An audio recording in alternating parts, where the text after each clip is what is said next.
quest'anno ho fatto di media circa 15 ore al giorno.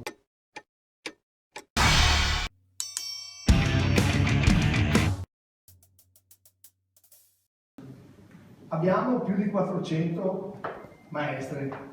Sentite la dotazione: asili comunali, nidi, asili nido, bambini da 3 mesi, da 5 mesi a 3 anni, personale in dotazione di un asilo nido di 40 bambini. Allora, 7 insegnanti più un insegnante di supplenza che può essere destinato solo a quell'asilo là.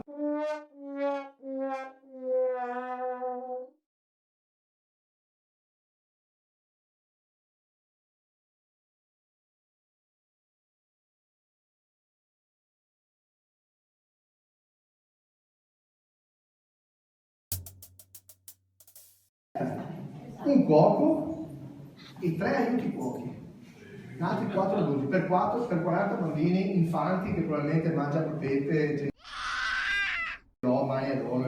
Aspetta, e 4 bidelli, 16 adulti per 40 bambini.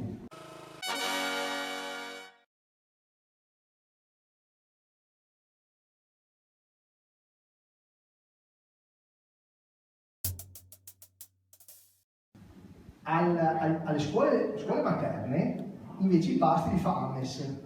Ames ha 12 menù, 12 menù diversi, neanche al ristorante.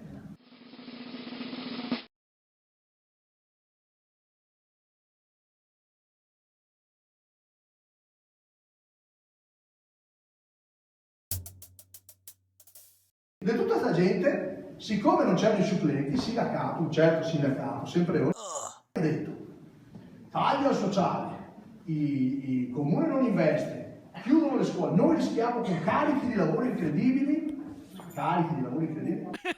potrebbero caderci i bambini dalle mani. Oh la Madonna! Io dovevo salare qualche asilo, una roba da vergognarsi.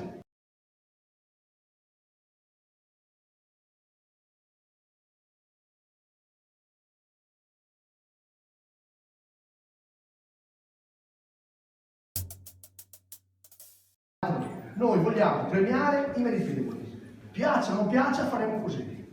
Se non piace, pazienza, perché c'è della gente che ritiene, il sindacato che ci ha fatto proteste, il sindacato quello del comune, eccetera, vogliono i premi per tutti.